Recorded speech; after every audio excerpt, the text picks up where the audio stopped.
ప్రజాస్వామిక దేశంలో అనేక భాషలు, అనేక మతాలు, అనేక కులాలు, అనేక ప్రాంతాలు కలిగి ఉన్నటువంటి మన దేశంలో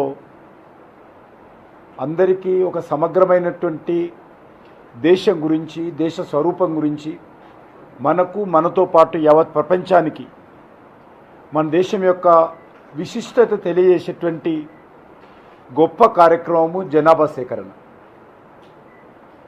ఈ జనాభా సేకరణ ద్వారానే భారతదేశం యొక్క పూర్తిగా మరి ఎన్ని భాషలు ఉన్నాయి, ఎన్ని రకాల మరి జీవన విధానాలు ఉన్నాయి, అన్ని వివరాలు కూడా ప్రపంచ చిత్రపటంలో మనం ఆవిష్కరించడానికి అవసరం ఉంటుంది.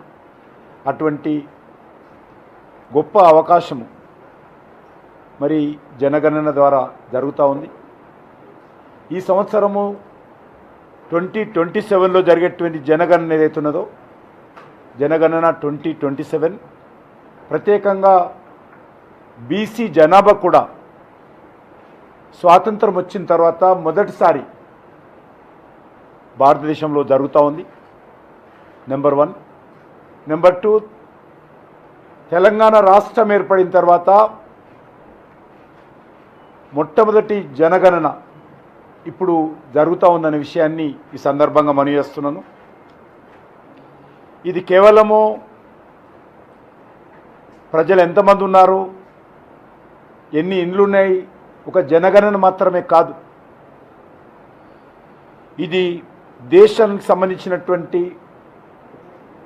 ప్లానింగ్ కావచ్చు, ప్రణాళిక కావచ్చు, లేక డెవలప్మెంట్ కావచ్చు,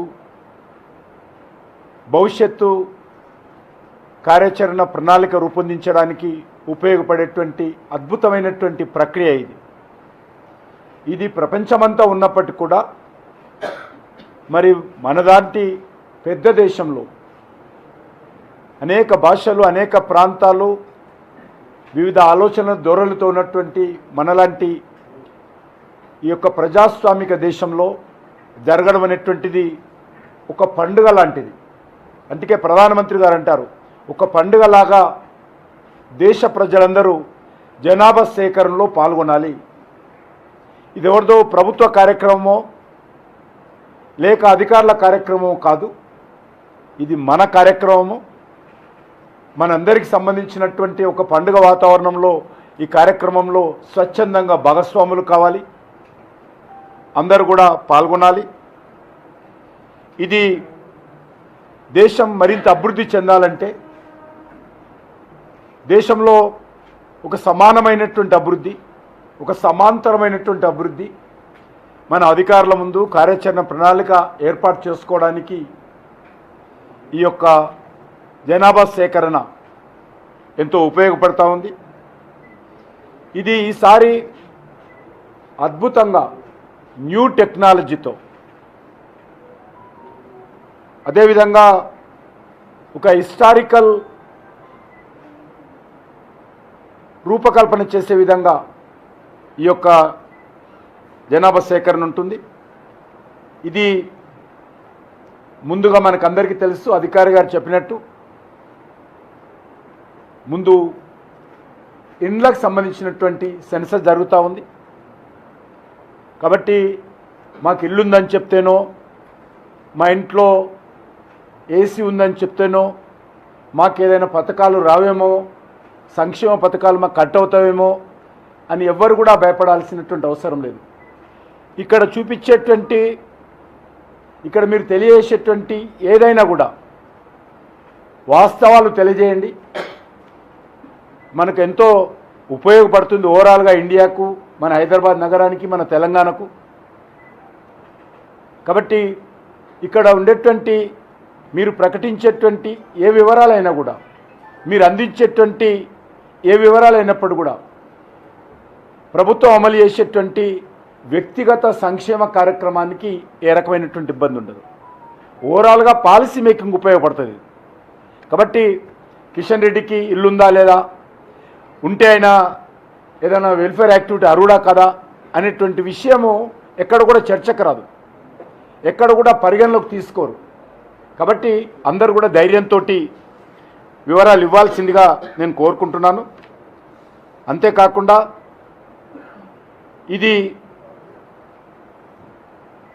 పూర్తి స్థాయిలో దేశవ్యాప్తంగా దేశం యొక్క ఆర్థిక అవగాహన చేసుకోవడానికి ఆవిష్కరించుకోవడానికి ఉపయోగపడేటువంటి విషయాలు.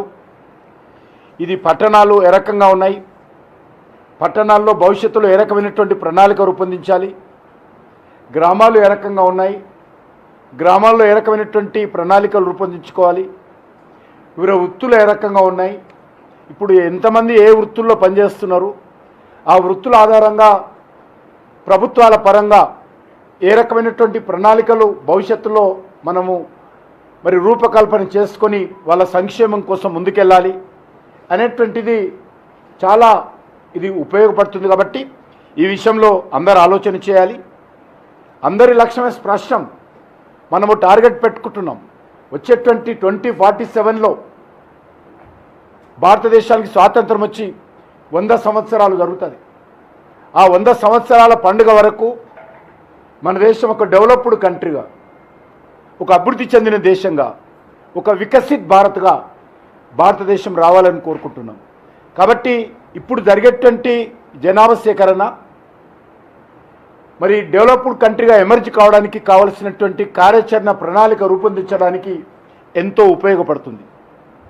కాబట్టి ప్రజలందరూ దారిద్ర్య రేఖకు పైకి తీసుకురావాలి, అందరికీ ఉపాధి అవకాశాలు కల్పించాలి, మరి అన్ని ప్రాంతాలకు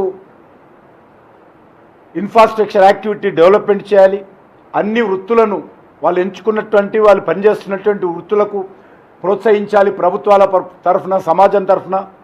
వాటన్నిటికి కూడా ఇది ఒక మైలురాయిగా నిలవబోతుంది. కాబట్టి ఇది దృష్టిలో పెట్టుకోవాలి. ఈ యొక్క వికసిత్ భారత్ జాతీయ ప్రయాణంలో ప్రతి ఇల్లు, ప్రతి వ్యక్తి భాగస్వాములు కావాల్సిందిగా నేను పిలుపునిస్తా ఉన్నాను.